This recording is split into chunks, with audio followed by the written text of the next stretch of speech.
नमस्कार and warm welcome to Malviya academy.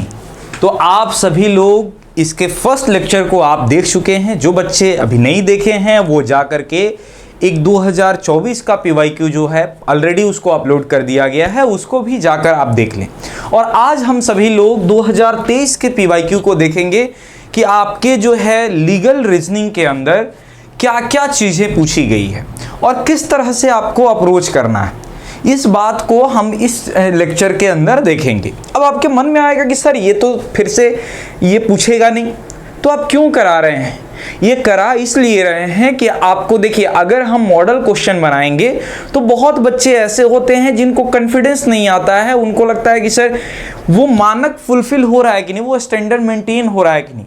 But जब आप पीवाईक्यू करते हैं तो आपको इसमें तो कोई छेड़छाड़ नहीं है, आप एज इट इज वही क्वेश्चन कर रहे हैं जब आप एग्जाम दिए होते तो क्वेश्चन करना पड़ता। तो ये अगर देखेंगे, ये क्वेश्चन आप सॉल्व करेंगे तो आपके कॉन्फिडेंस में इजाफा होगा, कॉन्फिडेंस आपका जो है हाई होगा कि हम वो अगर रहते तो कर लेते। जिन बच्चों को थोड़ी बहुत दिक्कत हो रही होगी, स्पीड में हो रही होगी, हालांकि इसमें 2023 के पीवाईक्यू में थोड़ी सी बदलाव इसलिए था कि उस समय 150 क्वेश्चन पूछे जाते थे और आपके लिए समय उतना ही था, यानी 2 घंटे के अंदर जो है 120 मिनट्स के अंदर आपको 150 क्वेश्चन करने होते थे। अब तो रिड्यूस कर दिया गया और अब 120 क्वेश्चन आपको करने होते हैं। अब ये जो है इस कारण से यहाँ पर आप देखेंगे कि पैराग्राफ भी ज़्यादा पूछे गए हैं, तो इसको अगर ज़रूरत पड़ी तो हम 2 पार्ट कर देंगे इसके, ठीक। तो ये चीज़ आपकी बस स्पीड की खेल है। दूसरा, तैयारी की, अगर आपको लग रहा होगा कि अभी कोर्स कब शुरू होगा, तो कोर्स शुरू हो चुका है। ये कोर्स का ही पार्ट है और पेड में हम बहुत जल्द जो है वो भी लेकर के आ जाएंगे। तो आप जो है फिलहाल के लिए क्या करें, न्यूज़पेपर रीडिंग, कोई भी न्यूज़पेपर हो आप उसमें देखिए, कोई भी ये पैसेज जो लॉ से रिलेटेड हो आप उसको पढ़ना शुरू करिए। आपकी इंग्लिश इंप्रूव होगी और साथ में साथ जो है ये आपको एक रीडिंग का ये रीडिंग का जो है स्पीड आपका जो है बढ़ता जाएगा। तो इस चीज़ को आप खासा ध्यान में रखेंगे।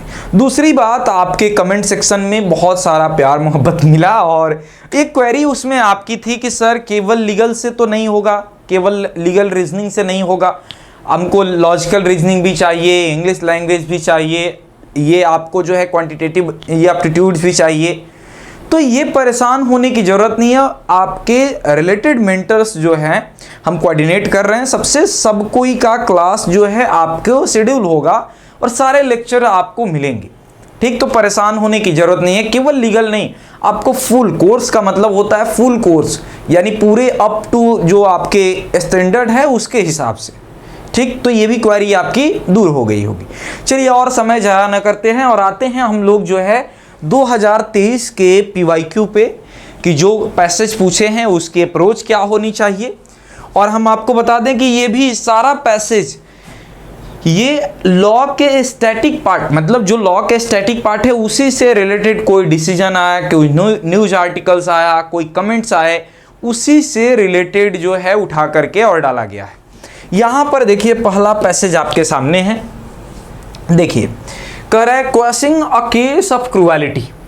ये देखो क्रूएलिटी के केस से रिलेटेड यहाँ पर बात किया गया है। ये इसलिए किया गया कि यह जो है आईपीसी के अंदर जो क्रूएलिटी का सब ये है प्रोविज़न है, उसमें थोड़ी सी मॉडिफिकेशन हुआ, तो उसी पर जो है यह पैसेज आपको दिया गया है। हाई कोर्ट का जो है एक व्यू है इस पे।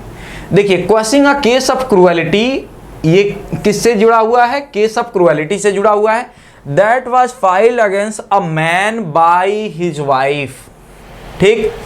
That was filed against a man, यानी ये जो ये मेल है उसके खिलाफ ये फाइल किया गया है, किसके द्वारा? वाइफ के द्वारा।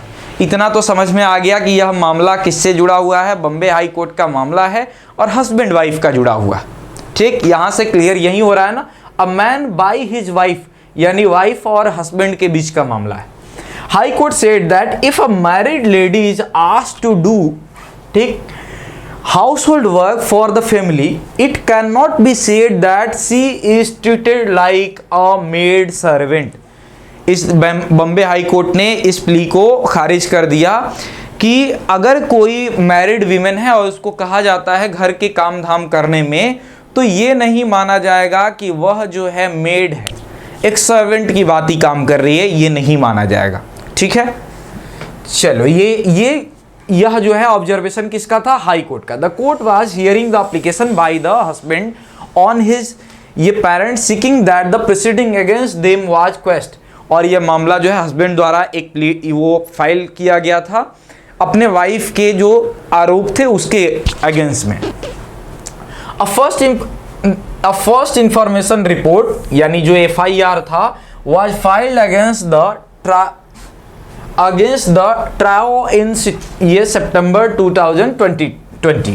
ठीक, 2020 around 9 months after the marriage, यानी शादी के 9 महीने बाद, ये alleging that they hindered the women for the money to purchase a car, harassed her mentally and physically and treated her like a maid servant। और इसमें आरोप लगाया गया था कि 9 महीने बाद, शादी के 9 महीने बाद उस विमेन को हरास किया जा रहा है और उसको एक जो है सर्वेंट की तरह ट्रीट किया जा रहा है, एक मेड की तरह ट्रीट किया जा रहा है। Examining the evidence the court found that there was no merit in the women's allegation. लेकिन कोर्ट ने जो है यह मामला को जब देखा, एविडेंस को देखा, तो उस केस में कोई मेरिट उसको नहीं दिखाई दिया, यानी कोई ऐसा एविडेंस नहीं दिखाई दिया जिसके आधार पर माना जाए कि एलिगेशन अच्छा है। ठीक, the court said that through ये FIR say that she was ये treated properly for about a month and then like a maid servant. There is no details of what this meant. The court added, if a married lady is asked to do household work for the purpose of family, अगर कोई शादीशुदा औरत family के कार्यों के लिए, family के purpose से अगर उसको कोई कार्य दिया जा रहा है, it can not be said that like a maid servant, तो उसको नौकरानी की तरह नहीं माना जाएगा, उसको नौकरानी हम नहीं कहेंगे। ठीक, वो उसकी ड्यूटी है। The court held that mere use of word harassment mentally and physically is FIR is not sufficient to constitute the offense section 498A। कहा गया कि केवल जो है FIR में हरासमेंट, फिजिकल मेंटल हरासमेंट लिख देने से यह IPC का 498A जो मेंटल क्रूएलिटी से जुड़ा हुआ है वह जो है फुलफिल नहीं होता है। विच देखिए, और ये 498 क्या कह रहा है, देखिए, विच पनिशेज द हस्बैंड, जो हस्बैंड को पनिश करता है, और रिलेटिव ऑफ द हस्बैंड या रिलेटिव ऑफ हस्बैंड को पनिश करता है, of a women for subject to her cruelty in any way. It is interesting to note that Section 498A IPC also provide that if a married woman is actually treated like a maid servant, it would be an offense under the section। ठीक, और यह जो है IPC 498A क्या कह रहा है कि अगर कोई विमेन, अगर वो यह जो है मेड की तरह ट्रीट की जाती है या हस्बैंड द्वारा या हस्बैंड के किसी रिलेटिव द्वारा अगर इस तरह से कोई क्रूएलिटी, उसको हैरेस किया जाता है, तब ये सेक्शन लागू होता है। यानी ये पैसेज में आपने क्या देखा, एक वाइफ ने एलिगेशन लगाया है, कोर्ट ने कहा कि नहीं, यह जो है केवल घर का काम करना जो है, शादी के बाद घर का काम करना, ये क्रूएलिटी नहीं है। और दूसरी उन्होंने बताया कि क्रूएलिटी क्या है, क्रूएलिटी तब माना जाएगा जब हस्बैंड या उसके रिलेटिव द्वारा हरास किया जाए। ठीक, आइए क्वेश्चन को देखते हैं। यह जो है देखिए, विद द ये edit and the revisions from the his wife to ask household work do not mean she is treated like, ये मेड, बॉम्बे हाई कोर्ट का ये ऑब्जर्वेशन है। अब देखिए फर्स्ट क्वेश्चन इसमें कह रहा अश्विन एंड असीमा, यहाँ पर ये दो जो है ये कपल है, ये कपल है Ashwin and Asima, were married in February 2020। In March 2020 Ashwin asked Asima to take care of all their household work. और 1 महीने बाद शादी होती है तो 1 महीने छूट दिया जाता है, बहुत प्यार से अपने जो है ये चुन्नू मुन्नू बाबू को आप रखते हैं। फिर 1 महीने बाद वो कहता है कि एक काम करो, अब घर का काम करो, बहुत आराम कर ली, फरवरी में शादी हुआ, मार्च से अब घर का काम करो। ठीक, घर का काम कैसे, such as cooking, cleaning and other domestic cloth. ये course as was very busy with his professional responsibility. ठीक, उसको ये सारा काम जो है क्लोथिंग क्लीनिंग का, इस तरह के घरेलू कामों को दिया गया। Asima claim that his amount to treating her like a maid servant and constitutes an offence under section 498A। Asima ने कहा कि नहीं, यह तो मेंटल क्रूएलिटी है और हमको जो है यह मेंटल क्रूएलिटी के अंदर मेड सर्वेंट माना जा रहा है, इसलिए आईपीसी का 498A जो है लागू होगा। अब कह रहा है कि applying to Bombay high court, देखिए आईपीसी, यहां पर आईपीसी का 498 लागू होगा, लेकिन आईपीसी में चेंजेस नहीं हुए, ये बॉम्बे हाई कोर्ट का जो है ऑब्जर्वेशन है। कह रहा है कि उस बॉम्बे हाई कोर्ट का ऑब्जर्वेशन को ध्यान में रखते हुए आपको बताना है कि क्या हो सकता है, इसका एलिगेशन सही है या गलत है, इसको फायदा मिलेगा अथवा फायदा नहीं मिलेगा। अब देखिए यहां पर तो ये कह रहा है कि यस, ये कह रहा है yes, since Ashwin had only asked Asima to do their household work and not for others. ठीक, ये कह रहा है कि यह केवल जो है यहाँ पर उसको जो है ये maid servant constitute and offence, क्या ऑफेंस यह ई के रूप में ये मान्य होगा, आईपीसी का लागू होगा। तो कह रहा है कि हाँ लागू होगा, क्योंकि नो, ये असीमा को वो ये घर का काम करने के लिए कहा है, दूसरा काम करने के लिए नहीं। कह रहा है no, since Ashwini had only asked Asima to do their household work and not for others. कह रहा है कि नहीं, लागू नहीं होगा, क्योंकि यह जो है असीमा को केवल घर का काम करने के लिए। तो यस तो होगा नहीं भाई, मेंटल क्रूएलिटी तो यहाँ पे है नहीं, तो नो में से होगा, तो या तो बी होगा या डी। तो देखिए नो, और यह क्यों, क्योंकि असीमा को केवल घर का काम करने के लिए कहा गया और काम करने के लिए नहीं कहा गया, इसलिए जो है 498A जो है यहाँ पर लागू नहीं होगा। यही तो बॉम्बे हाई कोर्ट ने कहा। कह रहा है कि क्या यह जो है सक्सेस मिलेगा इस महिला को, तो नहीं मिलेगा, क्योंकि वो उसको केवल घरेलू काम के लिए कहा गया। यही बात यहाँ पर लिखा हुआ है। अगला क्वेश्चन देखिए, इन अप्रैल 2020 Ashwin's friend Rakesh visit Ashwin and Asima home.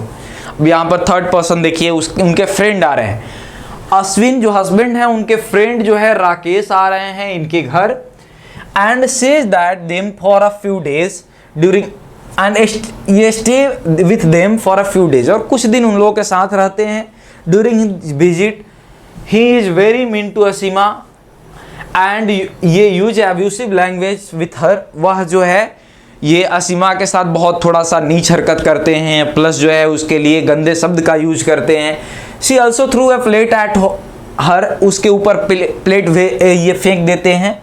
One evening, एक शाम को, when he is unhappy with meal and she had prepared, ठीक, वो जो खाना बनाई है उससे असंतुष्ट होने के बाद जो इनके हस्बैंड के फ्रेंड राकेश जो है ये फेंक देते हैं थाली।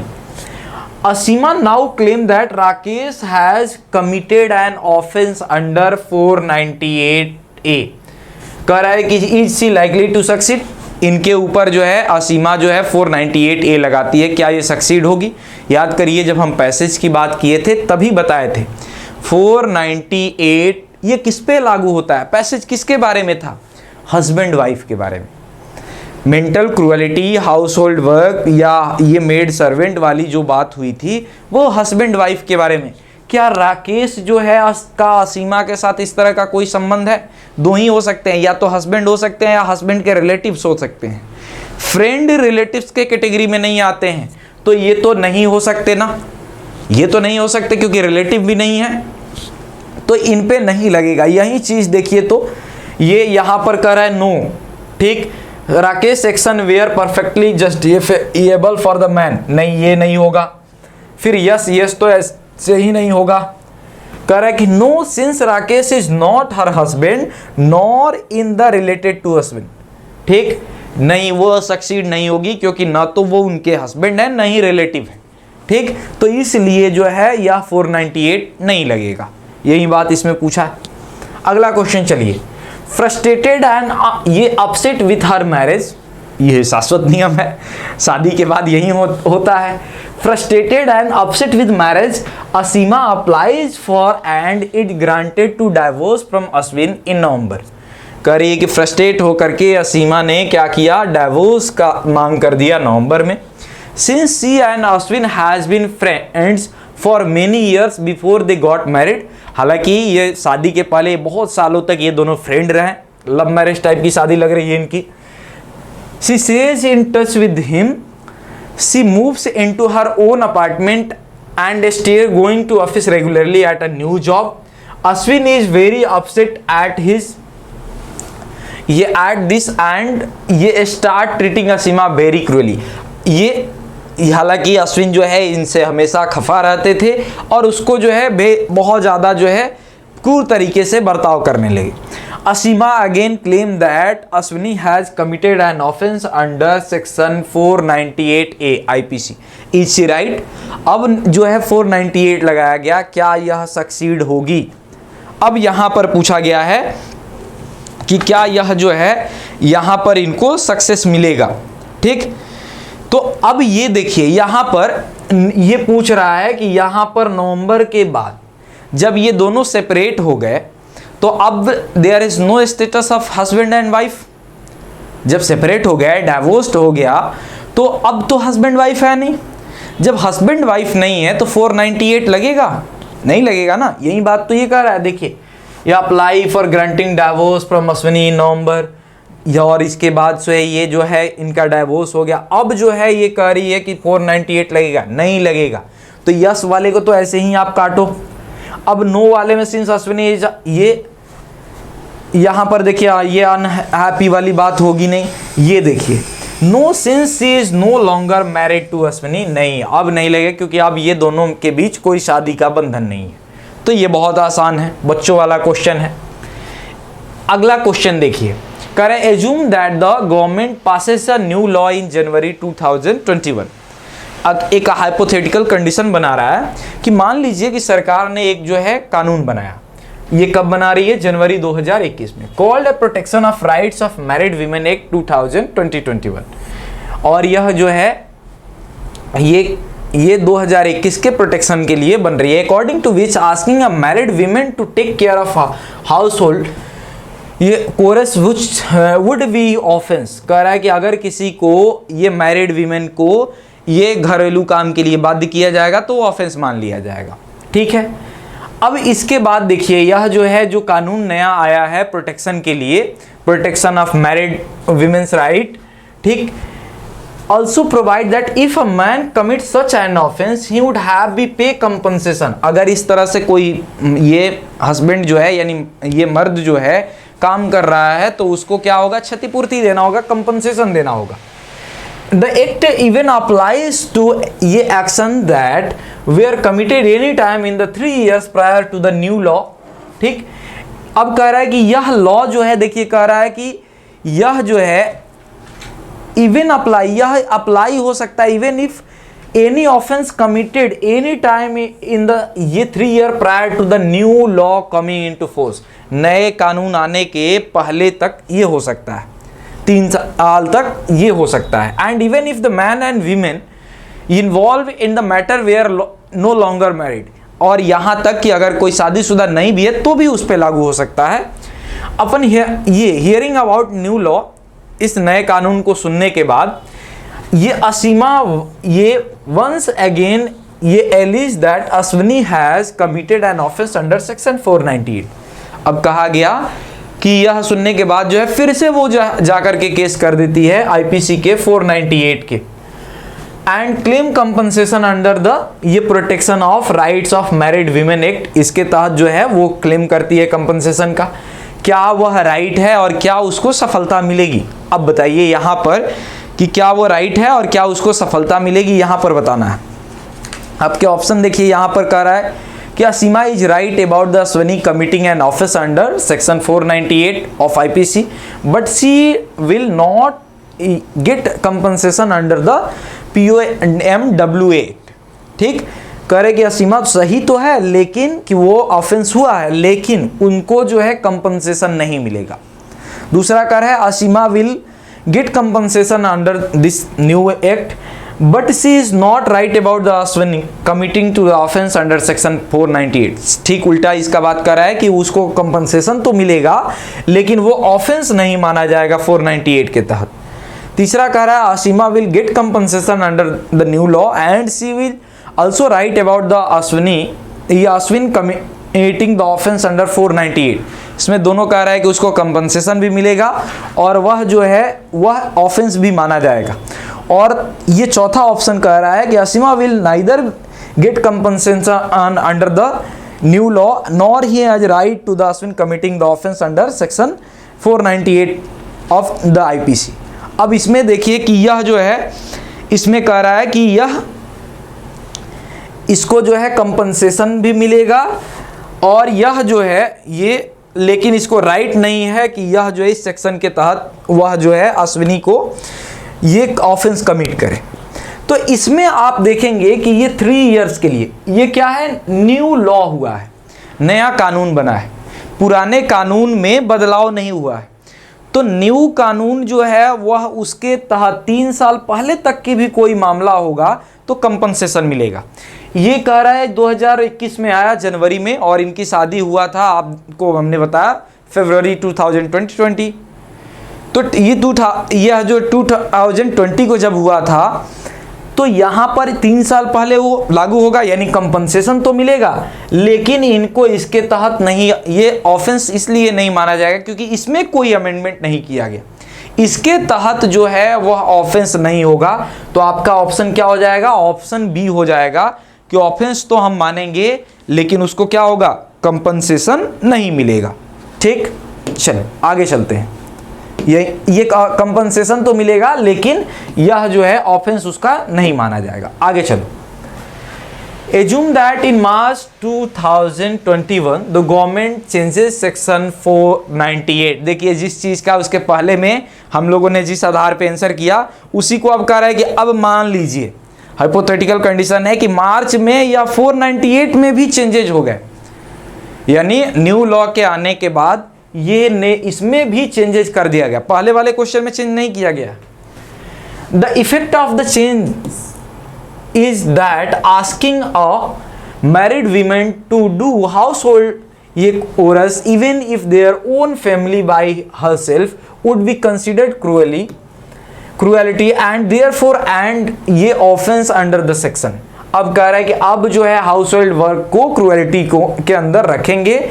सम day after this change come into force, कुछ दिन बाद यह जो है जब से ये कानून में बदलाव हुआ उसके कुछ दिन बाद शमिता ये देखिए असीमा की जो है फ्रेंड है, नाम है उसका शमिता, एक का घर टूटा है देखो दूसरे का भी घर तोड़ेगी ये।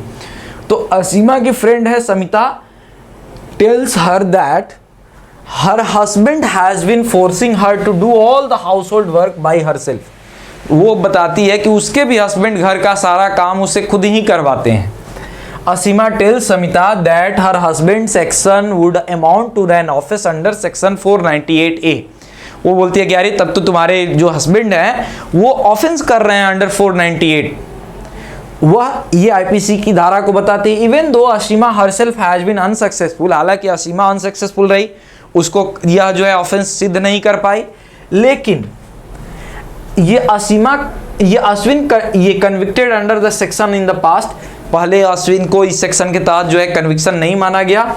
Is Asima advise to Samita correct, क्या अब समिता के लिए जो ये एडवाइस दे रही है क्या यह सही माना जाएगा?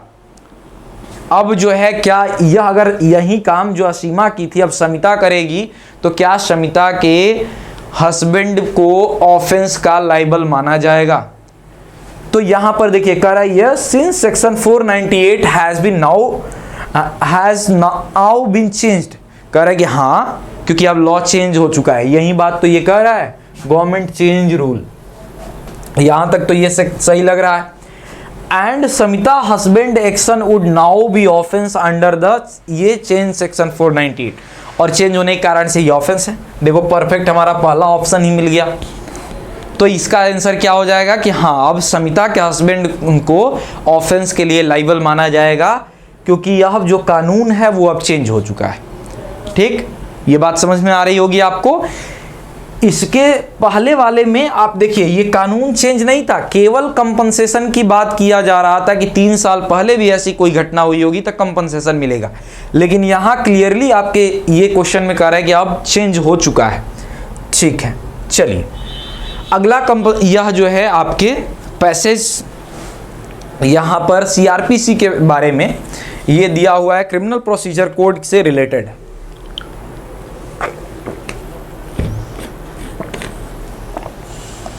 देखिए कह रहा है कि पार्लियामेंट पास क्रिमिनल प्रोसीजर एक्ट 2022।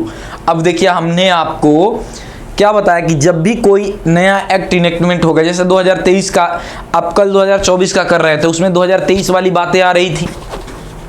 वैसे ही जब 2023 का आप कर रहे हैं 2022 वाली बातें उसमें आ रही है। वैसे ही जो आपको इस साल 2025 में पूछेगा 2024 की जो इनेक्टमेंट है उससे बातें आएगी।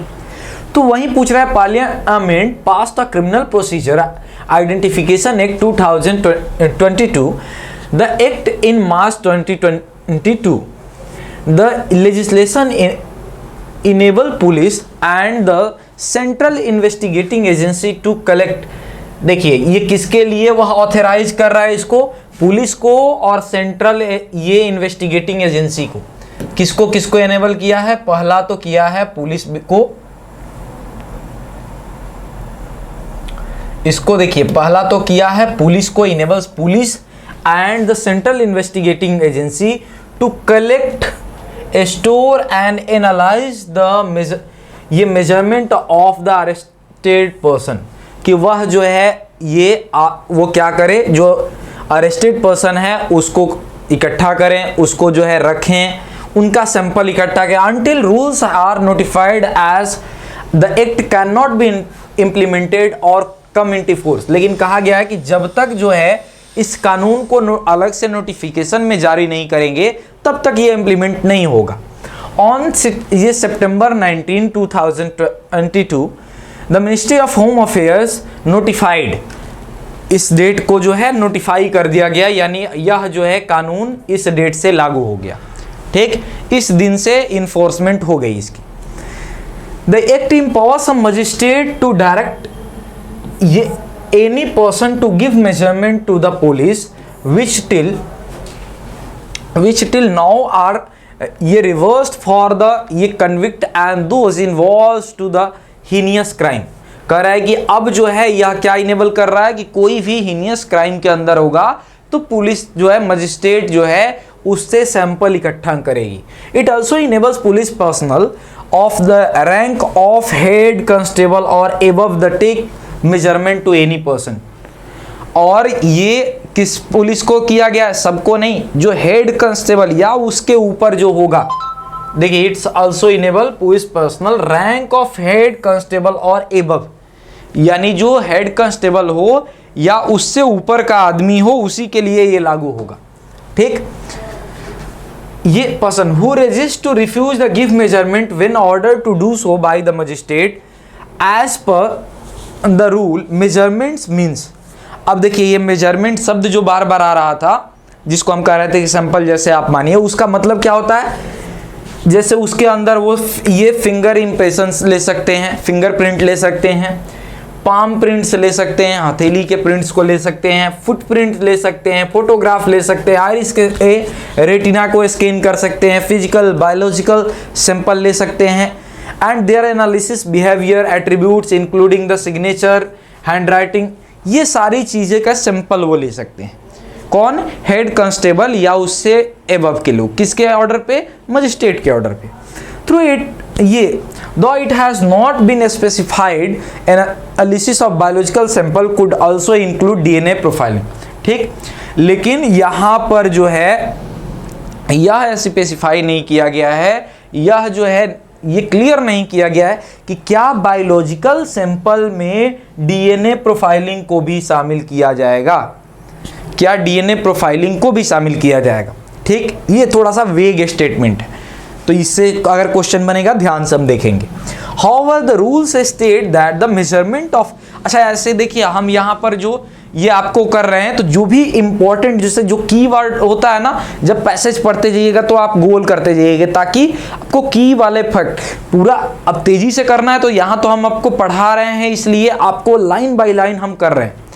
जब आप एग्जामिनेशन हॉल में होंगे, आपको तेजी से, समय कम है, करना होगा, तो आप केवल की कंसेप्ट को पढ़ते जाएंगे। जैसे इस लाइन में 2-3 लाइन पढ़े, समझ में आ गया, उस लाइन से आगे स्किप किए, पढ़े, स्किप किए, क्योंकि पूरा ऑल ओवर आपको एक कंसेप्ट को समझना है कि इस पैसेज में वो कंसेप्ट कह क्या रहा है, उसी के आधार पे सारा आंसर हो जाएगा। However the rule stated the measurement of those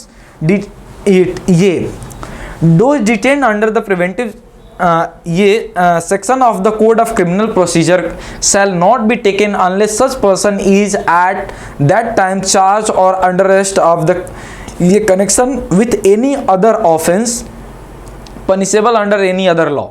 कह रहा है कि यह रूल जो है ये प्रिवेंटिव डिटेंशन के अंदर लागू होता है और यह जो है दूसरे कानून में वो इस तरह से लागू नहीं किया जाएगा अगर दूसरे कानून के तहत गिरफ्तार किया है। Measurements can also be taken under the rule of the if a person has been ordered to give the security of his good behavior of maintaining peace under section 117 of the CRPC। करे कि ये इसके अलावा जो है ये CRPC के section 117 के तहत भी इस तरह की बात ये कही गई है कि इस तरह से मेजरमेंट लिए जा सकते हैं आपके, ठीक।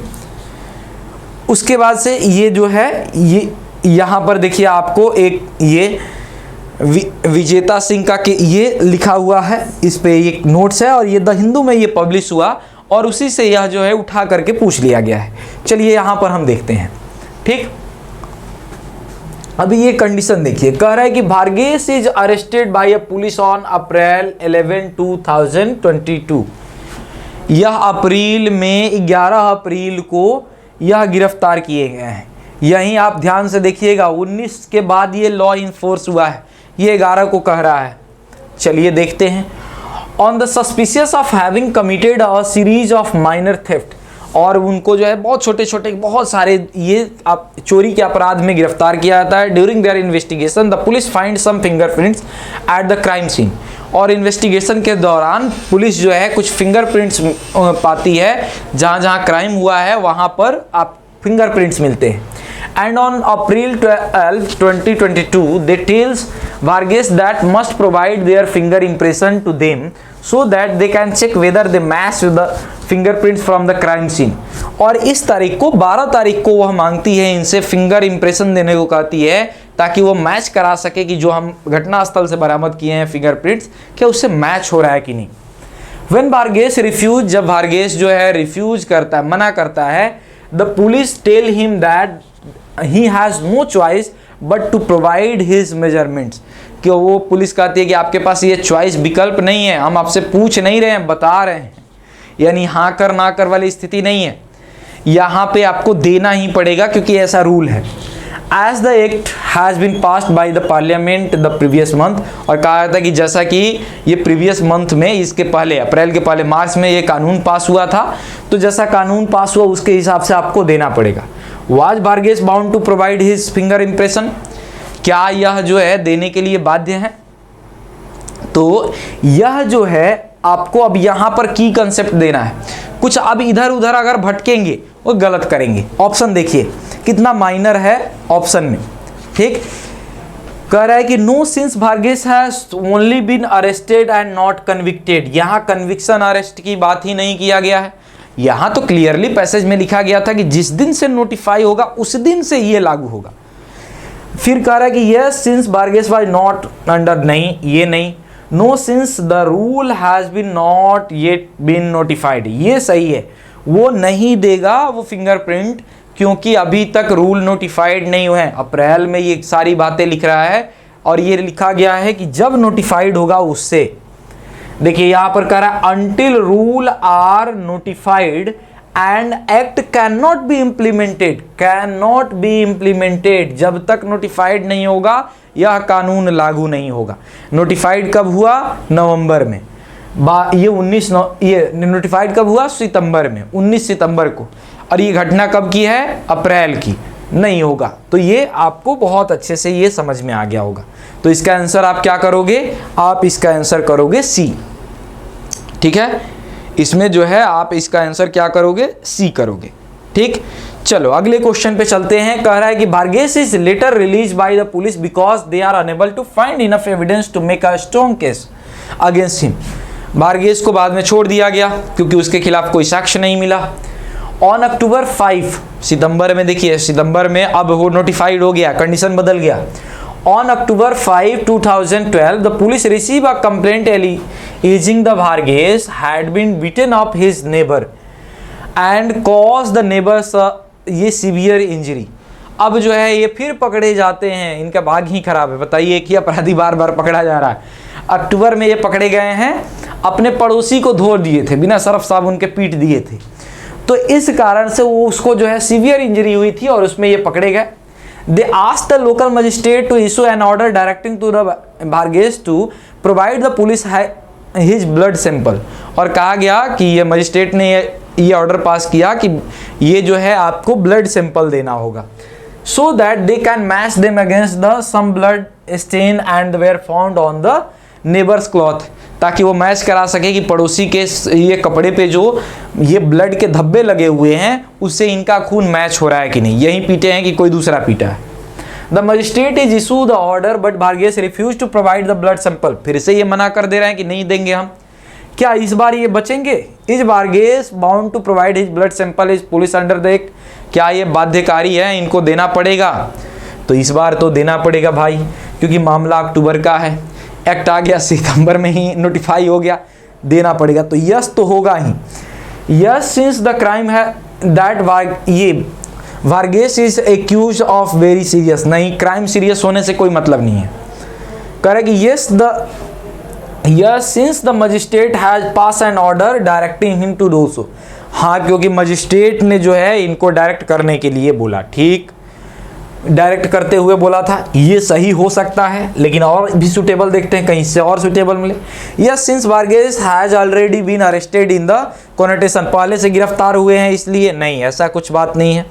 Yes since the police needed to the blood sample is verify Varghese. नहीं, ये भी नहीं। ये इसलिए क्योंकि मजिस्ट्रेट ने जो है इनको बोला था और नोटिफाइड हो गया है। हमने बताया ना कि ऑर्डर कौन देगा? मजिस्ट्रेट।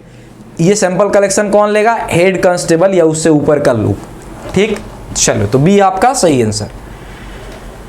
अब देखिए, on October 15, 2022 the police detain ये Varghese under the preventive section of the CRPC। अब जो है फिर से ये प्रिवेंटिव ये लॉ में यह जो है गिरफ्तार किए जाते हैं। Since they believe that he had plans to disturb the police peace during the festival day. और उस पे जो है ये माना जाता है कि वह जो है ये पब्लिक पीस को ये पर्व त्योहार के दिन जो है शांति भंग करने के जुर्म में, मतलब शांति भंग हो सकती है, अपराधी किस्म के आदमी है, इसलिए पहले ही गिरफ्तार किया जाता है। देखिए, गिरफ्तारी अरेस्ट दो तरह का होता है। एक होता है प्रिवेंटिव डिटेंशन, एक होता है प्यूनिटिव डिटेंशन। जब आप जो है कोई ये अगर क्राइम कर दिए हैं, करने के बाद आपको गिरफ्तार किया जाता है तो उसको कहते हैं प्यूनिटिव डिटेंशन, जो सामान्य रूप से आप जानते हैं अरेस्ट। दूसरा होता है प्रिवेंटिव डिटेंशन। आपसे भय है कि आप जो है क्राइम कर सकते हैं, तो बिना क्राइम किए ही पुलिस आपको ये जो है बैठा देगी। आप देखे होंगे जब चुनाव होता है तो अपराधी जितने होते हैं उनको जो है पहले से जो है जेल भेज दिया जाता है 1 महीने के लिए। तो वो गिरफ्तार किस तरह हुए हैं? वो प्रिवेंटिव डिटेंशन से, क्योंकि फेस्टिवल के दिन इनसे शांति भंग हो सकती थी, इसलिए गिरफ्तार कर लिया पुलिस ने, मान लीजिए 24 घंटे के लिए। Then they then tell Varghese that must provide his measurements to them of their records। और पुलिस कहती है कि हमारे रिकॉर्ड के लिए आप सैंपल दीजिए, मेजरमेंट्स दीजिए। Varghese रिफ्यूज अगेन, Varghese जो है फिर से मना कर देते। Is Varghese bound to provide his photograph. क्या वह जो है मेजरमेंट, यानी मेजरमेंट का मतलब ये फोटोग्राफ्स, इसमें क्या वो फोटोग्राफ्स देने के लिए बाउंड है या नहीं है? ठीक, यह पूछा है कि क्या जो है अब ये बाउंड है कि नहीं है। ठीक, तो यहां पर अब देखिए, ये यहां पर एक चीज को आप बहुत ध्यान से ये देखे होंगे। ठीक, ये इसमें जो है ये लाइन आपके जो है पैसेज में यहाँ थी, जो हमने कहा था कि however the rule state that measurements of those detain under the preventive section of code of criminal procedure shall not be taken. जब आप प्रिवेंटिव ये डिटेंशन के तहत होंगे तब नहीं लिया जाएगा, और दूसरे अगर जो है कानून के तहत, सामान्य कानून के तहत होंगे तो आपको सैंपल देना होगा। ये किससे गिरफ्तार हुए हैं? प्रिवेंटिव डिटेंशन से। तो ऐसे ही पहले तो यस वाले को आप हटा दीजिए, यस वाले तो गए। अब नो वाले में देखिए, कह रहा है कि no since that would violate Varghese right to privacy. ये वारगेस का प्राइवेसी को भंग करता है, नहीं, इससे कोई प्राइवेसी वाली बात हमारे पैसेज में कहीं। अब देखिए पैसेज के अलावा आपको ध्यान नहीं लगाना है, ये नहीं कहिए कि सर प्राइवेसी तो हमने पढ़ा है, इसी घटना में प्राइवेसी आती है। प्राइवेसी का पैसेज में जो दिया है उसी पे ध्यान लगाना है। कह रहा है कि no since he has not charge of under arrest connection with any other offence at the time. वो किसी अपराध के जुर्म में गिरफ्तार नहीं हुए हैं, वो प्रिवेंटिव डिटेंशन में गिरफ्तार हुए। इस कारण से वो जो है यहाँ पर ये फोटोग्राफ देने के लिए बाध्य नहीं है। ठीक, चलिए अगला क्वेश्चन देखिए। यहाँ पर कह रहा है 2 days लेटर, 2 दिन बाद, the police obtain an order from the magistrate directing Varghese to provide them this photographs. ठीक, 2 दिन बाद जो है पुलिस जो है ये police obtain an order from magistrate, magistrate का ऑर्डर आता है पुलिस को कि directing Varghese to provide them his photographs, कि वो उनसे फोटोग्राफ ले। As Varghese continue to refuse to provide the photographs, a regular police constable force him to stand still to take his photograph. तो कि आप देखिए मजिस्ट्रेट के आ गया तो इनको देना तो पड़ेगा, लेकिन एक सामान्य पुलिस वाला जबरदस्ती इनको ले जाके बैठा देता है और इनका फोटो लेने की कोशिश करता है। Varghese file case in court, Varghese court चले जाते हैं, ये claiming that the constable section violate the act, कि यह जो है कांस्टेबल का जो कार्य है वो इस एक्ट को वायोलेट करता है। विल ही सक्सीड, क्या उनको सफलता मिलेगी, क्या वह जो है सही है, वारगेस को जो है सही मिलेगा कि नहीं। ठीक, तो यहाँ पर देखिए रेगुलर पुलिस शब्द यूज किया है, यही इसमें का की है। हमने क्या कहा, ले तो सकता है सैंपल, लेकिन एक जो है हेड कांस्टेबल या उसके ऊपर का, रेगुलर पुलिस कांस्टेबल जो है ये उसके नीचे का ग्रेड है, ये नहीं ले सकता। इसलिए यहाँ पर आप देखेंगे ये लिखा हुआ है, yes since only police personnel of rank of head constable और above can take measurement of any person who resist और refuse to give measurements when order to do so by a magistrate. Magistrate का order आ गया होगा तो देना तो पड़ेगा, लेकिन उस समय केवल ये हेड कांस्टेबल या ऊपर इस रैंक वाले ही ले सकते हैं ये मेजरमेंट। तो ये आपका बी आंसर हो जाएगा और इसमें ये सक्सीड होंगे, वारगेस वो केस जीत जाएंगे। अगला क्वेश्चन देखिए, इस पैराग्राफ का ये last question. The police release Varghese but to ensure that he does not disturb the public peace. Varghese को पुलिस छोड़ देती है, लेकिन कहती है कि आप जो है पब्लिक पीस को भंग नहीं करेंगे। They asked magistrate to issue an order under section 117 of CRPC। वो कह रही है कि 117 CRPC के तहत जो है ऑर्डर इशू करने की, directing Varghese to provide a security of 1 lakh, कि आप जो है सिक्योरिटी मनी के रूप में 1 लाख रुपए जमा कराइए। For his good behaviour and to ensure the maintain the peace, ये अपना गुड बिहेवियर के लिए और समाज में ये पीस भंग करने के लिए, अगर आप ये पीस भंग करते हैं तो ये सिक्योरिटी मनी सरकार जब्त कर लेगी। The police now tell Varghese he must provide them his iris and retina skin, और अब पुलिस कहती है कि उनको जो है अब आयरिस का और रेटिना का जो है स्किन चाहिए। Is Varghese required to do so, क्या वारगेस को ऐसा करना चाहिए, क्या वारगेस को ऐसा करना जो है जरूरी है। तो देखिए यहाँ पर करें no since a person against whom an order has been issued under section 117 of the CRPC can not made to give their measurements to the police. कह रहा है कि अगर जिसके पास ये 117 CRPC के अंदर ये जाता है वो नहीं देता। दूसरा कह रहा है yes since a person against whom an order has been raise under section 117 of CRPC can not made give their measurement to the police. तीसरा कह रहा है यस सिंस ये Varghese has been detain under the ये preventive. और चौथा कह रहा है no since the magistrate has not issued an order. ठीक, अब यहाँ पर आप इसमें देखेंगे तो बाकी सारा चीज तो फुलफिल हो रहा है। ये सेक्शन 117 के तहत सीआरपीसी के तहत ये यहाँ पर आप देखेंगे they ask the magistrate to issue an order under 117। ठीक, ये और ये कहते हैं कि यहाँ पर जो है मजिस्ट्रेट जो है ये जारी करे, लेकिन यहाँ पर ये मजिस्ट्रेट जारी नहीं करता है। ठीक, मजिस्ट्रेट देखिए रिफ्यूज कर देता है। तो जब मजिस्ट्रेट रिफ्यूज कर दिया तो हमको मेजरमेंट देने की ज़रूरत नहीं है। तो वो क्या करेंगे, no since the magistrate had not issued the order. इसकी कंसेप्ट हमने बताया था कि इसमें पहला कि यह जो है मजिस्ट्रेट उसको जारी करे, इशू करे। दूसरा कि जो सैंपल कलेक्शन हो वह जो है प्रिवेंटिव डिटेंशन में ना हो। और तीसरा कि उसको जो है हेड कांस्टेबल या उसके ऊपर वाले उसको ये इकट्ठा करें, कलेक्ट करें वो मेजरमेंट। यहाँ पर मजिस्ट्रेट रिफ्यूज वाला कीवर्ड था जिससे आप आंसर तक जा सकते थे। ठीक है, अगला देखिए इलेक्टोरल बॉन्ड से संबंधित जो है आपसे यहाँ पर पूछा गया है।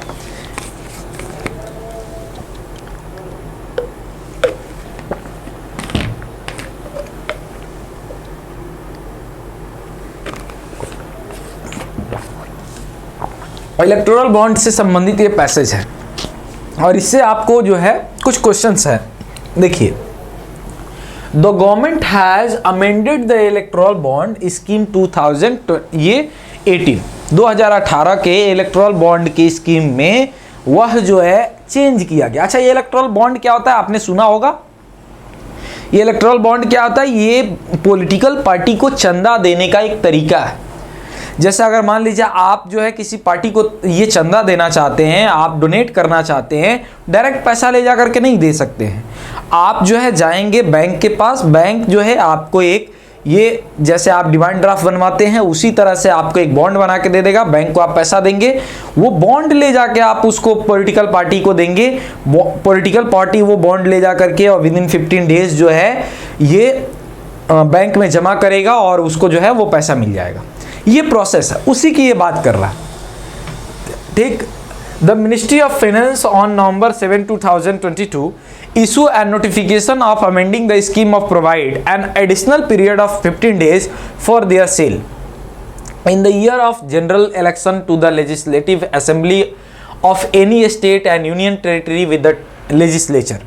ठीक, ये जो है एक स्कीम प्रोवाइड किया गया जिसमें कहा गया कि 15 दिन एक्स्ट्रा उसको दिए जाएं ताकि वह जो है ये बॉन्ड को सेल कर सके। The bond under this scheme are usually made available for the purpose of any person for a period of 10 days each in the month of January. अब ये बॉन्ड कब कब इशू किया जाता है, देखिए कोई व्यक्ति के लिए कब खरीद सकता है, any person purchase any person for a period of 10 days each in month of जनवरी। उसके बाद देखिए जनवरी के बाद यहां पर अप्रैल, जुलाई एंड अक्टूबर, इस महीने के शुरुआत के 10 दिन के में यह इशू किया जाता है, उसमें आप जाकर के ये बॉन्ड खरीद सकते हैं। When specified by the union government, जब भी यूनियन गवर्नमेंट जो है आपको वो टाइम पीरियड फिक्स करे। The original scheme has provided for the additional period of ये 90 days as specified by the government in the year when Lok Sabha election are held. और कह रहा है कि ये जो ओरिजिनल स्कीम है इसमें जो है ये 90 days किया जा सकता है जिस साल में लोकसभा इलेक्शन होना हो। While this amendment ads another 15 days, और यह जो है अमेंडमेंट और 15 दिन एक्स्ट्रा जोड़ता है उसमें। यानी 15 दिन एक्स्ट्रा जोड़ने का मतलब कि यह जो है 15 दिन एडिशनल पीरियड जोड़ दिया है उसको, ये आपको सेल करने का मतलब कि अगर पॉलिटिकल पार्टी को ये आपको देना है तो बैंक वो आपको सेल करेगा, फिर पॉलिटिकल पार्टी ले जा करके बैंक में देगी। ठीक, चलो सिंस असेंबली ये election to various state and union state are held every year, ये amendment effectively means that there will be 50 days additional date annually during which the bonds can be sold. ठीक, अब कह रहे हैं कि चूंकि ये जो जनरल इलेक्शन की बात किया है कि जिस साल जनरल इलेक्शन होगा उस साल 15 दिन बढ़ाया जाएगा, तो ऐसे तो देखा जाए तो हर साल जो है किसी न किसी राज्य में या यूनियन टेरिटरी में इलेक्शन रहता ही है, इसलिए मान के चला जा रहा है कि ये एनुअली जो है 15 दिन एक्स्ट्रा मिल गया हर साल के लिए। ठीक, immediately after issuing the notification the union government also announce the sale of electoral bond under the 23rd ये ट्रांस फ्रॉम द ये authorize branches of State Bank of India. और इसमें यह भी कहा गया कि यह उसी नोटिफिकेशन में कि यह सेल जो है किसके द्वारा किया जाएगा, ऑथराइज ब्रांच जो एसबीआई के हैं केवल वही बॉन्ड जारी करेगी। The notification said that the sale of bonds would have take place through the 29 authorize branches of the said bank from the November 9 to November 15 2022। और ये कहा गया कि यह जो है ये एसबीआई सेड बैंक का मतलब जो बैंक ऊपर कहा गया यानी स्टेट बैंक ऑफ इंडिया, तो स्टेट बैंक ऑफ इंडिया के 29 ब्रांचेस के अंदर 9 नवंबर से 15 नवंबर के बीच यह सोल्ड होगा।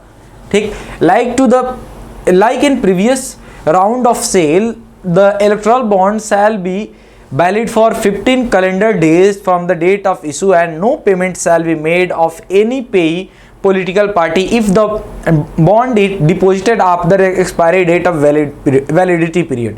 और कहा गया कि यह जो है जिस दिन से देखिए like in the previous round of sale the electoral bond shall be valid, यह वैलिड होगा फॉर 15 कैलेंडर डेज केवल 15 दिनों के लिए from the date of issue, जिस दिन इशू हुआ है उसके अगले 15 दिन तक वैलिड होगा, यानी उसी 15 दिन के अंदर जो है पॉलिटिकल पार्टी जा करके और वो अपना पैसा मतलब ये फिर से बैंक के अंदर बॉन्ड दे करके पैसा ले सकती है। No payment shall be made, दूसरा पेमेंट नहीं दिया जाएगा किसी भी पेई का ये of political party if bond is deposited after expiry period, ये 15 दिन का एक्सपायरी पीरियड बीत जाएगा तो कोई पैसा नहीं दिया जाएगा। The electoral bond deposited bye N eligible political party in his account shall be credited on the same day, और जिस दिन ये बॉन्ड जमा करेंगे उसी दिन उस ऑथराइज पॉलिटिकल पार्टी को के अकाउंट में जो है पैसा चला जाएगा।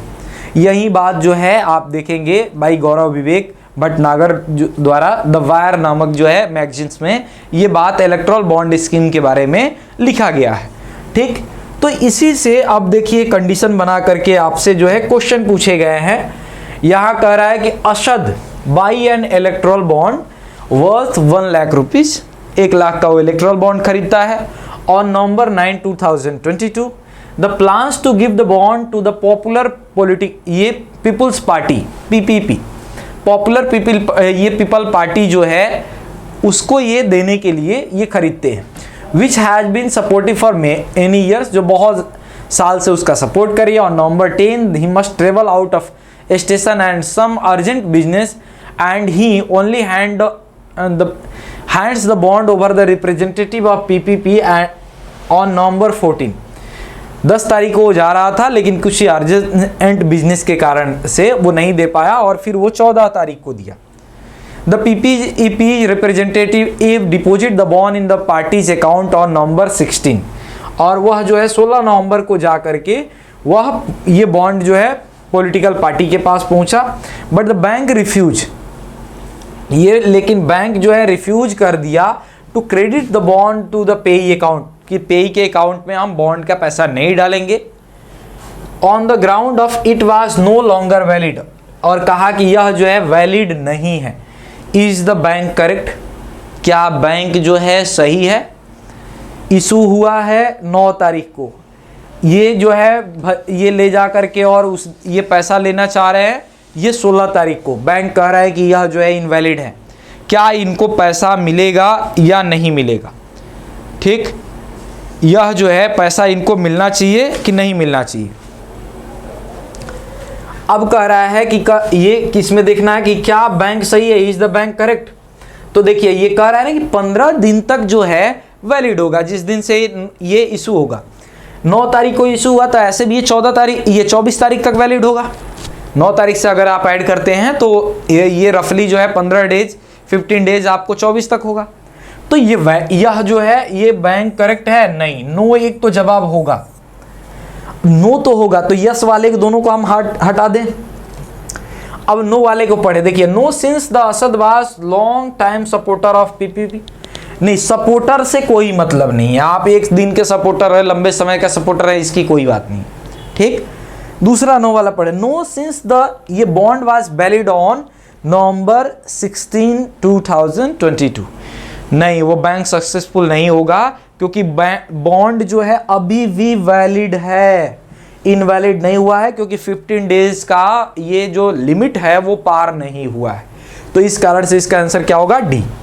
ठीक, अगला देखो, the government announce that there would be a sale of 24th ये act of tranche of the electoral bond of February 10, 2023। 10 ये 10 फरवरी को जो है यह इलेक्ट्रल बॉन्ड जो है इशू हो रहा है। ठीक, for a period of 15 days 15 दिन के, since the election to the legislative assembly of some state are schedule for that year. उस साल जो है ये कुछ राज्यों के अंदर जो है इलेक्शन शेड्यूल है। Since there is no election to the Lok Sabha, हालांकि लोकसभा में कोई इलेक्शन नहीं है, और the legislative assembly of the state in which the Asad resist, ये असद रिसाइड्स या असद जिस राज्य में रहता है उस राज्य के अंदर जो है यह इलेक्शन नहीं है। He claims that government does not have power to issue his 24 tranche of electoral bond in 2023। Is he right? अब उसने कहा कि ये जो है गवर्नमेंट को पावर नहीं है कि वह जो है इशू करे, क्योंकि उस साल ना तो जनरल इलेक्शन है और ना ही जिस राज्य में वो रहता है उस राज्य में कोई इलेक्शन है। इसके बावजूद भी गवर्नमेंट ने वो टाइम फ्रेम को बढ़ाया 15 डेज एडिशनल वाली बात। ठीक, क्या वह सही है? ये आपको बताना है कि ये क्या वो सही है। सबसे पहले तो ये हम लोगों को देखना है कि क्या वो सही है कि नहीं। ठीक, अब यहाँ पर देखिए, अगर पैसेज को आप देखेंगे, यहाँ पर देखिए, तो क्या कोई पर्टिकुलर ये स्टेट की बात किया गया था? क्या कोई पर्टिकुलर स्टेट की बात तो नहीं किया गया था। यहाँ सेम कह रहा था कि यह चूंकि अलग अलग various state and union territory are held every year, ये amendment effectively means that there will be 50 days additional annually during which the bonds can be sold. कि हर साल कहीं ना कहीं होते ही हैं, अगर कहीं भी होगा तो पूरे जगह ये 15 डेज एडिशनल वाली बात लागू होगी। तो इसका मतलब कि ये इसका जवाब जो है आप देखोगे कि ये यहाँ पर इसका जवाब नो में आना चाहिए। पहले तो इसका जवाब क्या होना चाहिए? नो होना चाहिए। सी हैज, ये देखिए कहाँ गया, हाँ, इज ही राइट। तो पहला तो जवाब होना चाहिए कि नो, वह सही नहीं है। लेकिन अब कारण देखते हैं, यस वाला तो निकल गया, नो वाला पढ़िए। नो सिंस द ये changes to the electoral bond scheme 2018 means the electoral bond can be issued for the additional period of 15 days in any year regardless of whether the election are scheduled that year। ये कह रहा है कि नहीं, इसका मतलब है, amendment का मतलब है कि किसी साल के लिए 15 डेज से एडिशनल दे दिया गया है, उससे इलेक्शन से कोई मतलब नहीं है। नहीं, इलेक्शन से मतलब है, अपवाद नियम नहीं हो सकता है। चूंकि हर साल जो है कहीं ना कहीं इलेक्शन रहता है, इसलिए वो नियम लागू हो जाता है। जबकि नियम ये है कि जहां पर ये जिस साल जहां या किसी राज्य में हो, किसी यूनियन टेरिटरी में हो, या जनरल इलेक्शन लोकसभा की हो, तभी 50 डेज एडिशनल होगा। तो यहां पर ये कह रहा है कि ये रिगार्डलेस शब्द जो है ये इसका गलत है, ये तो नहीं हो सकता। नो वाला दूसरा पढ़िए। No since the changes of electoral bond scheme 2018 provide electoral bond can be issue for the additional 15 days in year where there is election to the legislative assembly of, ये सही है। ठीक, तो आपका डी आंसर जो है सबसे suitable हो जाएगा। ये आप समझ रहे होंगे कि अगर जहां ये जिस साल जिस ये इलेक्शन होगा तब 15 डेज बढ़ाए जाएंगे। Correct. On November 10, 2022 Palak purchases an electoral bond from the branch of the State Bank of India. कह रहा है कि 10 नवंबर 2022 को पलक ने यह स्टेट बैंक के ब्रांच से इलेक्ट्रल बॉन्ड खरीदा and hands it over to the representative of PPP, People's Party को जो है उसने दे दिया। The next day PPP announce that it has changed its candidate for the upcoming election in the Palak state. और यह जो है अगले दिन ही पीपीपी ने अनाउंस किया कि जो व्यक्ति उठ रहा था, जो व्यक्ति चुनाव लड़ने वाला था इसके स्टेट से, इसके राज्य से, उसको चेंज कर दिया गया पलक के राज्य से। Upset at this news she tells to PPP representative that she would like her bond back, कि वह जो अपना पैसा, वो बॉन्ड जो दी है वो वापस चाहती है। The representative tells hers that the bond is already has been deposited. Representative बताते हैं कि बॉन्ड ऑलरेडी जमा हो चुका है and that the money has been credited to the payee account, और ये पार्टी के अकाउंट में जो है ऑलरेडी पैसा आ चुका है। पलक claim that since the period of validity of the bonds has not expired, पलक कहती है कि चूंकि वैलिडिटी अभी एक्सपायर नहीं हुआ है, she has the right to get the bond back from the party, वो उसे पार्टी से बॉन्ड वापस मिलना चाहिए। Is she right? क्या वो सही कह रही है? क्या एक बार आप जमा कर दिए तो दोबारा आपको जो है ये मिल सकता है? क्या आपको मिल सकता है दोबारा? ठीक, यहाँ पर ये बताना है कि क्या एक बार जमा करने के बाद दोबारा आपको मिल सकता है। ठीक, तो अब देखिए ये कह रहा है कि no, since Palak can not ask for the bond back she given to the, ये पॉलिटिकल पार्टी कह रहा है कि यह जो है चूंकि पॉलिटिकल पार्टी को दे दिया है इसलिए वापस नहीं हो सकता है। ये गलत, पॉलिटिकल पार्टी को देने से नहीं, जब वो बैंक में डिपॉजिट हो जाए और मनी क्रेडिट हो जाए तो दोबारा नहीं हो सकता है। मनी क्रेडिट हो चुका है, देखिए यहां पर लिखा हुआ है ये मनी हैज बीन क्रेडिटेड। दूसरा कि no, since the party has already deposited the bond and money can be credited to account. अगर मान लीजिए पेपर स्लिप कोई मेरे पास रहता अगर, और आपने मुझे दिया होता, जब तक मैंने उस बॉन्ड को बैंक को न दे करके पैसा लिया होता, पेपर स्लिप को वापस कर देते, आप जाके कैंसिल करा लेते। लेकिन चूंकि वो बैंक में हमने वो उसको डिपॉजिट कर दिया है और वो पैसा मेरे अकाउंट में आ चुका है, तो फिर से मैं बैंक के पास जाकर वो पैसा देके बॉन्ड नहीं मांग सकता, वो बॉन्ड जो है खत्म हो गया। तो इस कारण से इसका आंसर क्या होगा? बी। ठीक, करेगी। ये देखिए, ये on November 15, 2022 the government issues another notification announcing that from the date onward only political party that have received at least 1% of the vote, ये poll in the last election to the Lok Sabha or the last election to the Legislative Assembly of the state would be eligible to receive or deposit electoral bond। कह रहा है कि 15 नवंबर को government एक notification जारी करती है कि कोई भी पार्टी 15 तारीख या उसके बाद से अगर वह जो है 1% वोट लोकसभा में या फिर जो है लास्ट जो लेजिस्लेटिव असेंबली का, उसके विधानसभा के, उस स्टेट के विधानसभा का इलेक्शन हुआ था, वहां पर 1% अगर उसको वोट मिला है, वही पार्टी जो है एलिजिबल है बॉन्ड प्राप्त करने के लिए। ठीक, in the sale of the 24 tranche of the electoral bond, यह जो है 24वां जो सेल है ये इलेक्ट्रॉल बॉन्ड का, पलक decided to give the electoral bond she has purchased to the newly formed more popular people's party। वह जो है पलक जो है इलेक्टोरल बॉन्ड किसको देना चाहती है? मोर पॉपुलर, ये पीपल्स पार्टी, ये क्या है? न्यूली फॉर्म्ड है, नई अभी गठित हुई है, अभी नया बनी है, उसको ये इलेक्टोरल बॉन्ड देना चाहती है। नोटिफिकेशन में क्या कहा गया है? वो पॉलिटिकल पार्टी ही रिसीव या डिपॉजिट कर सकती है जो 1% वोट या तो लोकसभा में पाई हो या अपने राज्य के विधानसभा के लास्ट इलेक्शन में पाई हो, और ये तो अभी नई पार्टी बनी है। Which is likely to win the first election, जो लग रहा है कि अभी नया ये अपना पहला इलेक्शन जीत जाएगी। इट वुड बी कंटेस्टिंग इन जुलाई 2023, जो जुलाई 2023 में होने वाला है, उसमें लग रहा है कि वो जीतेगी। इज द MPP यानी ये मोर पॉपुलर पीपुल्स पार्टी नई पार्टी है, eligible to receive the electoral bonds, electoral bonds receive करने के लिए एलिजिबल है। ये तो आप ऐसे ही ये कहानी सुन के ही आप कह रहे हो कि नहीं नहीं सर एकदम नहीं, क्योंकि यह नया पार्टी है, इसके पास 1% वोट वाला क्राइटेरिया ही नहीं है। तो देखिए यस वाले तो होंगे नहीं, नो वाले, no since it does not fulfil the eligibility criteria announce in November 15, कह रहे कि यह एलिजिबिलिटी क्राइटेरिया को फुलफिल नहीं कर रहा है 1% वोट वाला, क्योंकि अभी नया नया बना ही है, वोट कहाँ से मिले इसको।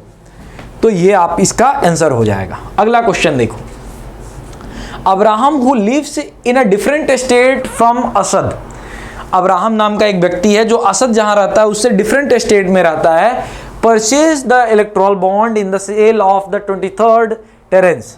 ठीक, वो 23rd टेरेंस में यह जो है एक इलेक्टोरल बॉन्ड खरीदता है। He decided to give the electoral bond to the PPP, वो जो पुरानी पार्टी है पीपीपी, ये people's Party, Popular People's Party, उसको देना चाहता है। Even through the PPP only active in the Asad state, जबकि इसके स्टेट में, इसके राज्य में, अब्राहम के राज्य में वह पार्टी काम नहीं कर रही है। वो काम कहाँ कर रही है? केवल असद के स्टेट में वो काम कर रही है, ओनली ये active in Asad state. When the PPP representative goes to the authorized branch of State Bank of India to deposit the electoral bond on December 5, 2022. However, the bank refused to credit money of PPP account. जब जो है ये उस bond को लेकर के ये party के रिप्रेजेंटेटिव जाते हैं स्टेट बैंक में, वह पैसा को क्रेडिट करने से मना कर देती है। Which of the following would be most valid reason for the bank to refuse the credit money to the party account? ये क्यों जो है पार्टी के अकाउंट में पैसा देने से रिफ्यूज किया गया, मना किया गया? मोस्ट अप्रोप्रिएट कारण आपको बताना है कि क्या था। ठीक, अब यहां पर ध्यान रखिए, यह जो है ये एक डेट यहां पर दिया है 23rd टेरेस, ये 23rd ये ट्रांजेक्शन का, और दूसरा जो है ये इलेक्शन कह रहा है कि दिसंबर 5, 2022 में हो रहा है। यानी यह जो है 1 साल पुराना हो गया, 1 साल पुराना हुआ ना, क्योंकि 24th वाला जो है 2022 में अभी पीछे आपने पैराग्राफ में देखा। तो 1 साल तक कोई वैलिड रहेगा क्या? 1 साल तक वैलिड रहेगा? नहीं रहेगा। तो ये इसका आंसर क्या होगा? The bond was not longer valid, इतना लंबा समय तक वैलिड नहीं था। इससे कोई मतलब नहीं है कि वो किस राज्य का है, किस राज्य में दे रहा है, उसके राज्य में वो पॉलिटिकल पार्टी काम कर रही है कि नहीं, ये सब आपको जो है गुमराह करने के लिए दिया गया है। तो ये चीज़ आप जो है पैसेज से बहुत ध्यान में आप देखेंगे कि हम 24वें ट्रांजेक्शन की सब बात कर रहे हैं। अब आप जो है यहाँ पर 23rd जो ही देखे आप समझ जाइए कि 15 दिन के ही अंतराल, ये 1 साल का अंतराल हो गया, 1 साल और मोर देन 1 ईयर। ठीक, चलो ये अगला जो है पैसेज आपको है, और ये बहुत आसान है, वो थोड़ा सा ये पजल टाइप का था, ये बहुत इजी जो है, ये आप देखोगे ये पैराग्राफ है। यहाँ पर कह रहा है Twitter's lawyer on October 27 said before the Karnataka High Court that Union government order to block certain Twitter handles and post must certain reason for the same and can be communicated to users to the microblogging site।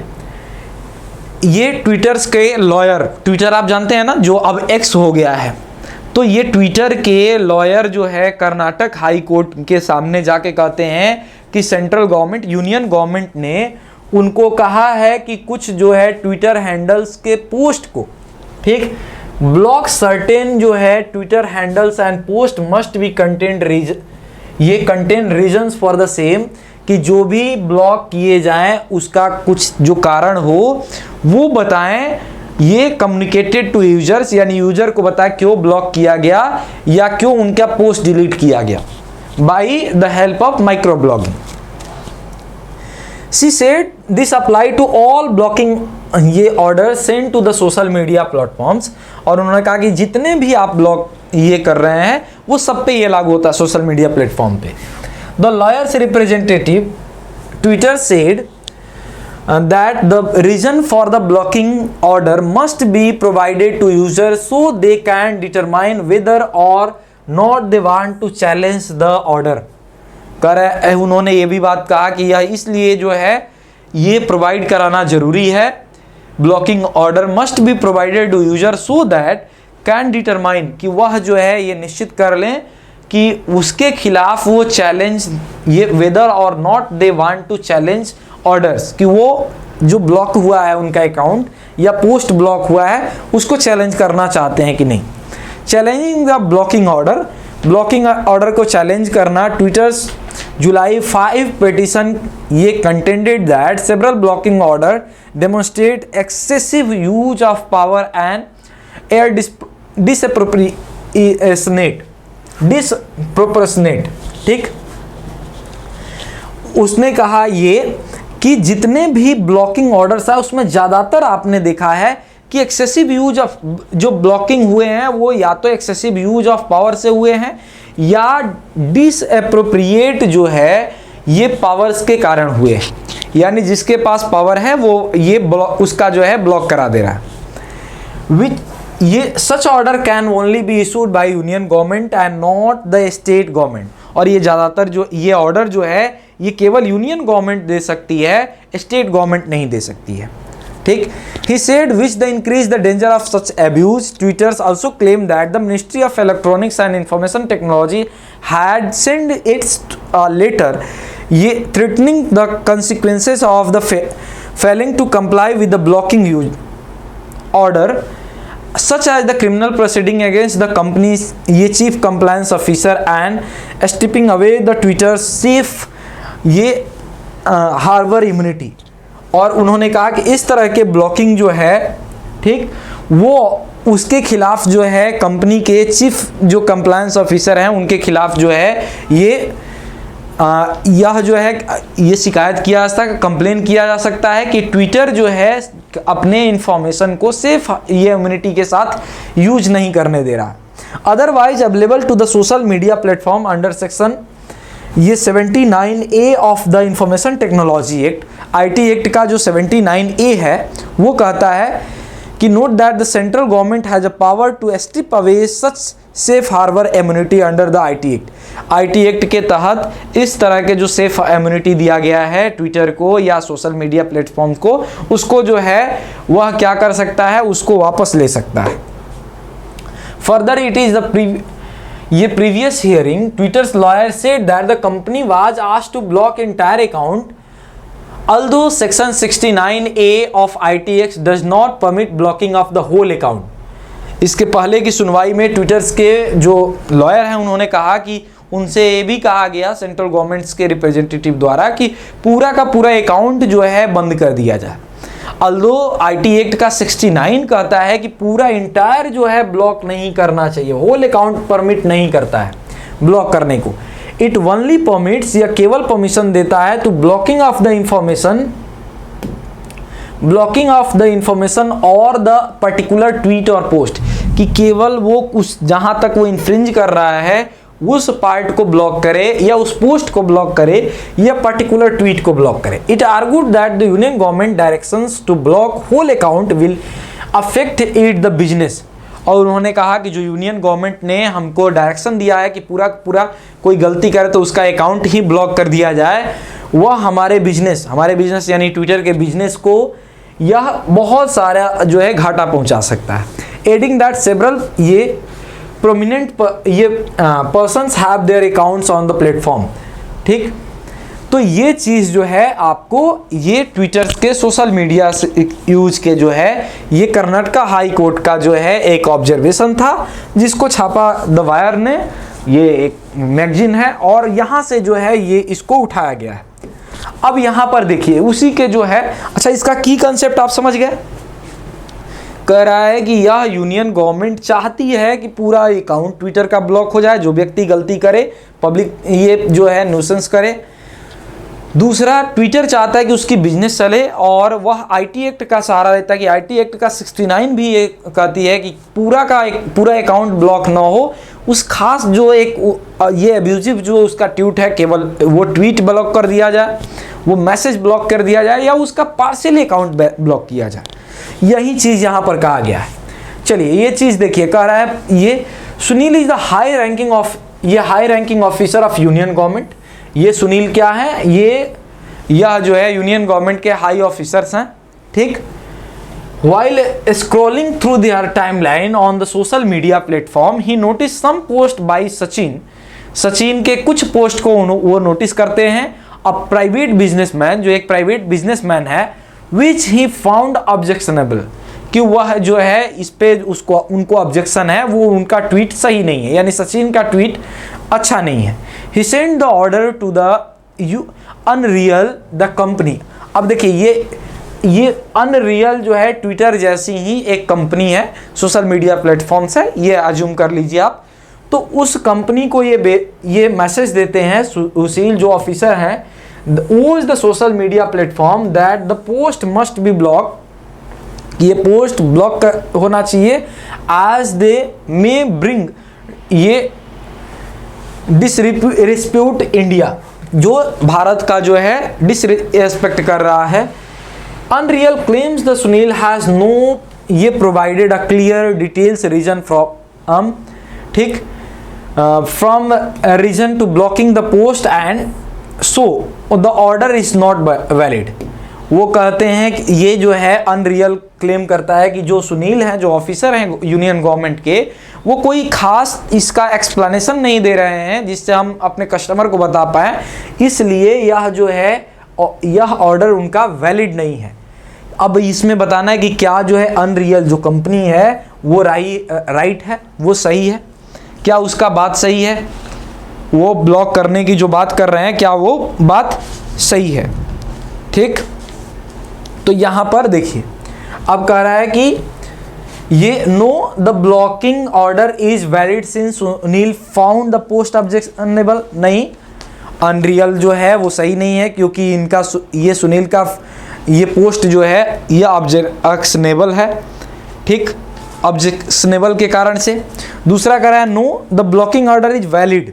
नहीं, blocking order जो है वो valid है since Sunil has provided reason for blocking the post, क्योंकि इन्होंने जो है blocking का एक जो है ये रीजन दिया है। देखिए रीजन दिया है कि नहीं, वो रीजन दिया है डिसरिस्प्यूट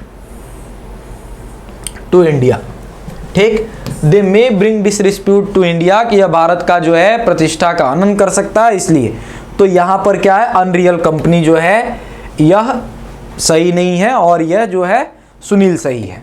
अगला क्वेश्चन देखिए, सम डे लेटर, कुछ दिन बाद फिर से सुनील आ रहे हैं। Sunil notice that another post from the Sachin on Unreal's social media platform, the post contains some highly sensitive information about the country ये डिफेंस ये पॉलिसीज कि यह जो है देश के सुरक्षा को लेकर के उन्होंने कुछ ये सोशल मीडिया पे लिखा है।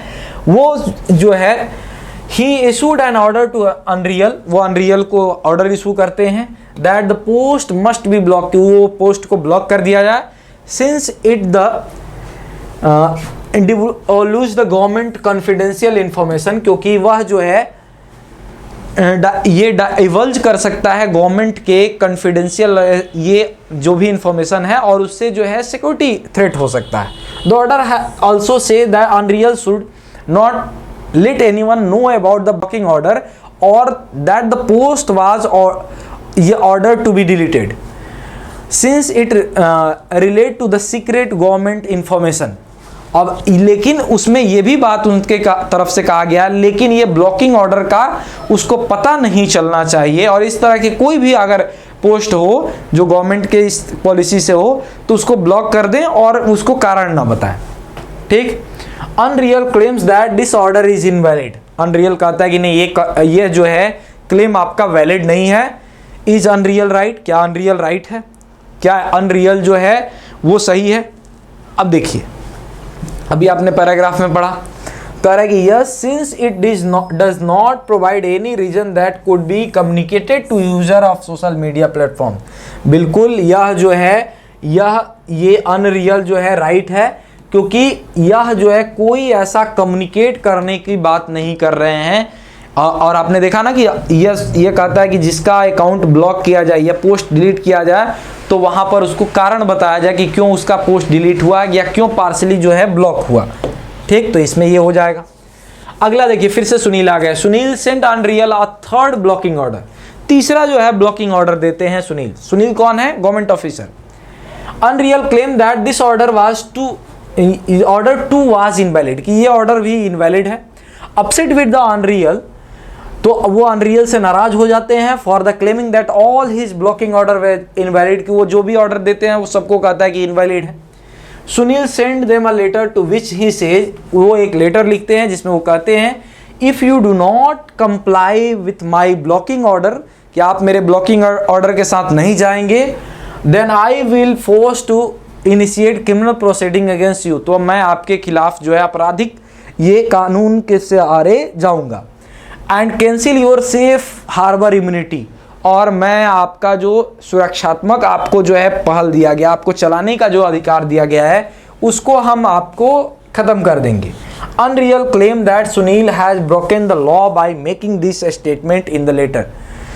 अनरियल कहता है कि वो इस तरह की धमकी भरा लेटर दे करके उन्होंने जो है कानून को तोड़ा है। इज अनरियल राइट, क्या अनरियल जो है सही है? अनरियल जो है सही बात कर रहा है। ठीक, क्या यह जो है ये अनरियल इस तरह की बात सही कर रहा है? तो देखिए यहाँ पर इस तरह की बात जो है एक ये इम्यूनिटी वाला आया था। यहाँ देखिए, यहाँ officer and stripping away the Twitter safe, यहाँ से देखिए